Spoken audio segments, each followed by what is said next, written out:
Okay, cool. Just wanted to get a microphone check on you. Mm-hmm. And just talk right with me. Alan, can you just make sure I'm not in the frame there? Okay. You're good. Okay. First off, tell me your name and spell it for me. My name is Bryant Allen. It's Bryant, Allen, Allen. Brian, tell me your story briefly. It really starts simple. I lived with my mother, and I worked for my mother, and I was accused of doing some things that I'm not going to go into here, but I didn't do those things she believed I did. I got thrown out of both my home and my job, and I just couldn't deal with still being there, and so I left town. At the time, I had about $15 in my pocket, and for that price on Megabus, you can either go to Atlanta, Georgia, or New York City, and it was February at the time, so I figured Atlanta it is, and that's how I got down here. So you found yourself on the road and homeless. Mm-hmm. Unfortunately. And how old were you when this? It was only a couple years ago, so I was probably 25. Yeah. Where were you from? I was from North Carolina, Charlotte, North Carolina. Okay, you traveled in the right direction. So what happened when you got to Atlanta? I wandered around for about a week. I ran into some not so savory people, and I was kind of looking for a place, shelter. I was looking for shelter somewhere, and I heard about the Central Night Shelter, Central Presbyterian Church. And I came there and I met some wonderful people that were able to at least take that one thought out of my brain. So I wasn't worried about it being so cold outside, wasn't worried about where I was gonna get a meal or any of that stuff. And then the other half of it that I didn't expect was one day when I was coming in, I managed to see this weird Irish guy sitting at the door asking people if they wanted to join a choir. And I said, no, I don't really sing very well. And at the time, Katie Basher, who was the director of the choir, who was hanging out with him, was like, that doesn't matter. You can join the choir anyway. None of us can sing. And so that was how I met the Atlanta Homer Choir. That was, Donald was the crazy Irish guy. And it just, like I said, where it took my mind off of not having the shelter piece, that just uplifted the rest of it. It took my mind off of the despair about being out here, not having a place to live. Took my mind off of the aloneness that you feel when you're out there.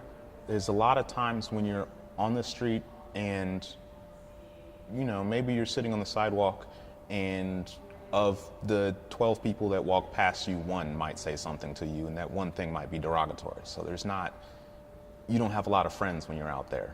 And then you come in here and this band of wonderful guys that are in the same situation with you, so you guys can talk about the struggles that you have. But then even the focus while you're in here isn't on the struggles, it's on music, it's on having fun, it's on uplifting each other, it's on uplifting the community. And so it changes your whole mindset. And then even beyond that, once you get to the performances and you have everybody that's giving you a standing ovation, that's talking to you afterwards about how great you did and how inspired they were by you, it changes your whole mentality about yourself.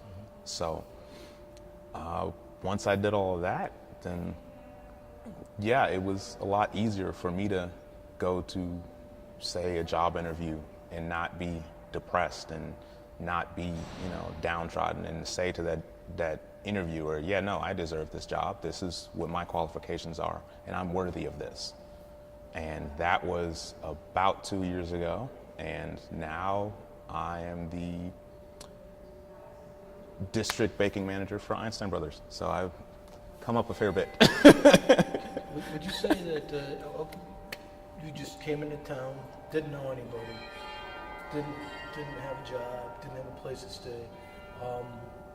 Did the choir it must have brought a sense of belonging to you, didn't it? Oh yes, because like you said, I didn't know anyone here. And this was, I'm not going to say an instant group of friends, but it was joining a group is always a thing that creates that sense of belonging. You know, joining a group, joining a team, joining a choir, and having that is like, it's the difference between being somebody and being nobody. You know, I might still be nobody to all those other people that are out and about, but I'm somebody to these guys here. And these are the guys that I interact with, so they're the only ones that matter anyway. How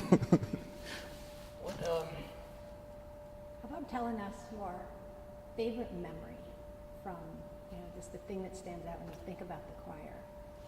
Oh, my favorite memory is easy.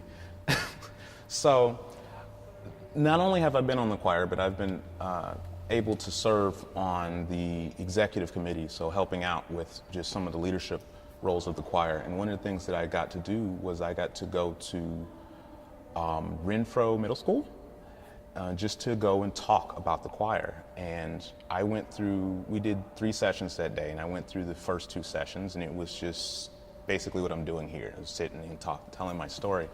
But then in the 3rd one, we walked into this class, and this kid looks up at us and goes, "Oh my God, I know who you guys are. I remember you guys. You guys sang in Turner Fields. You guys sang the national anthem. Oh my God, I'm such great fans."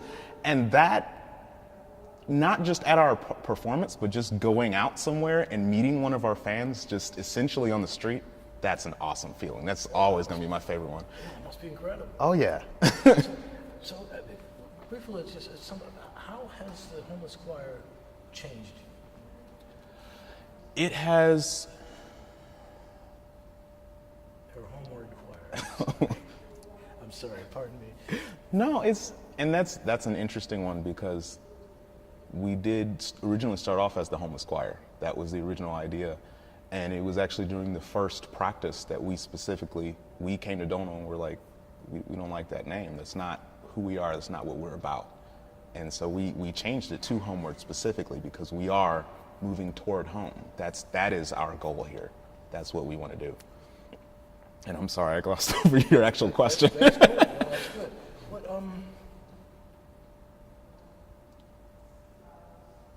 How do you see the choir growing and coming up in the future? Well, it's definitely about expansion, it seems like, because what we don't ever want is this one choir to get too big. So that's not the goal here. But definitely what we do want is to inspire others. And we have been lucky enough to do that.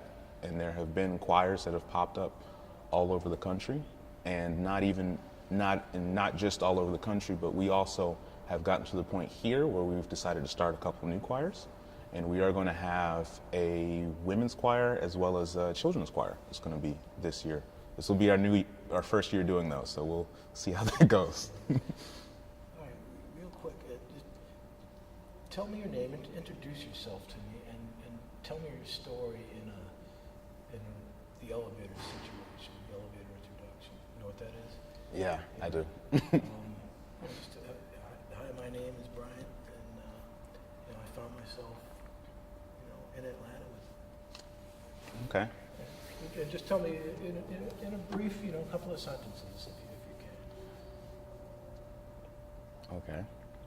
Give me a sec. Okay, take your time. There's no rush. Let me just check this shot here That's cool. while you're thinking.